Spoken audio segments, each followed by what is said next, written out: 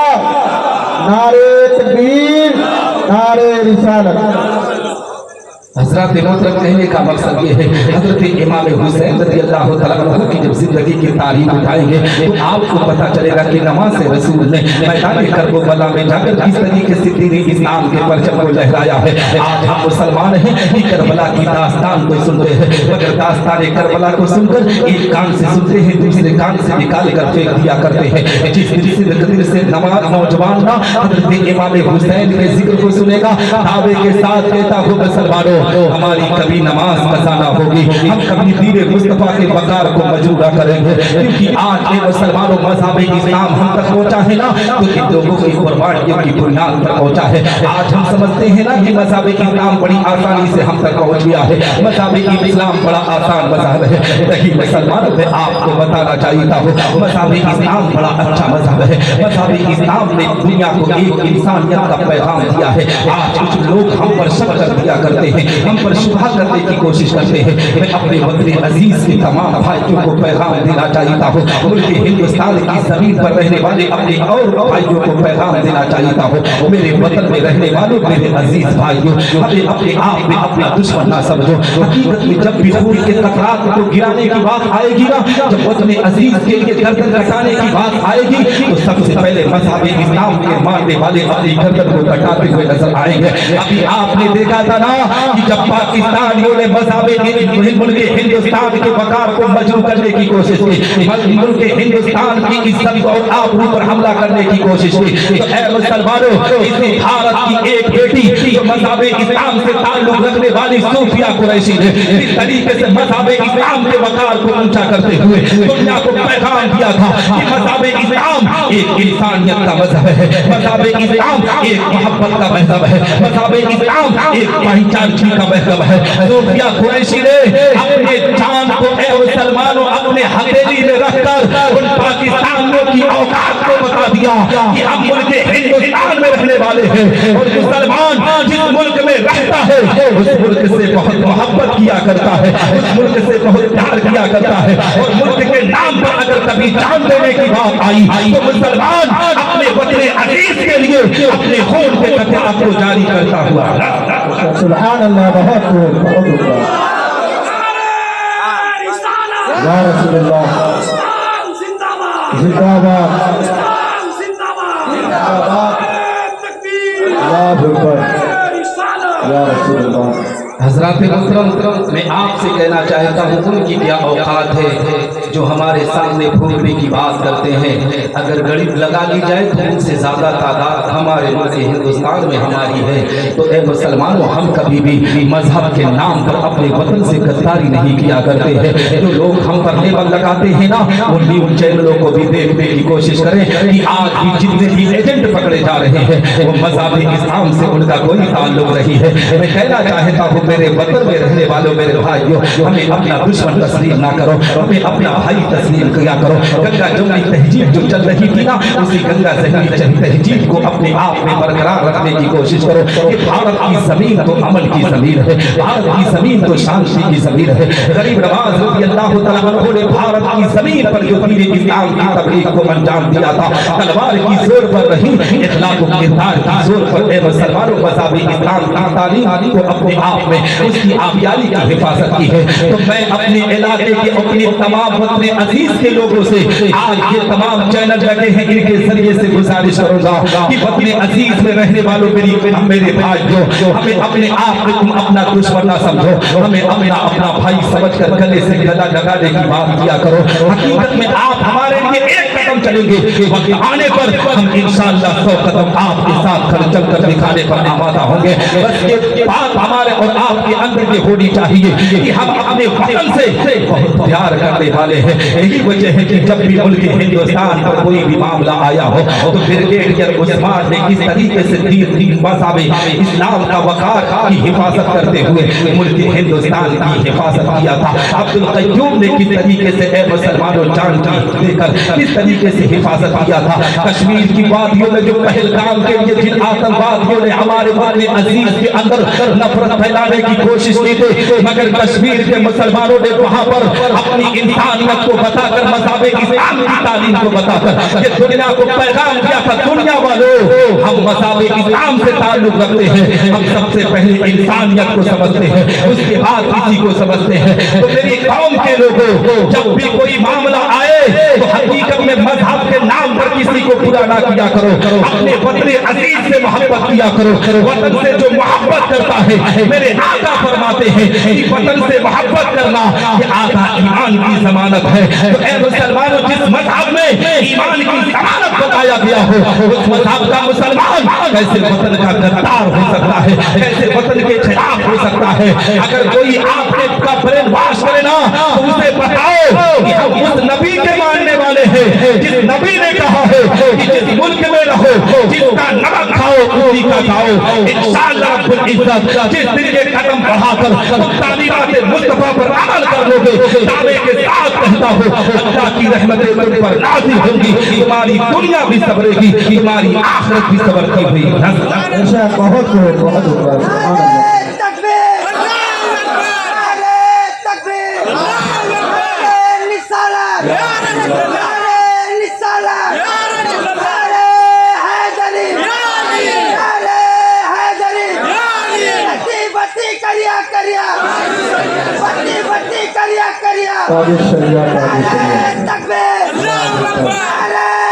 اللہ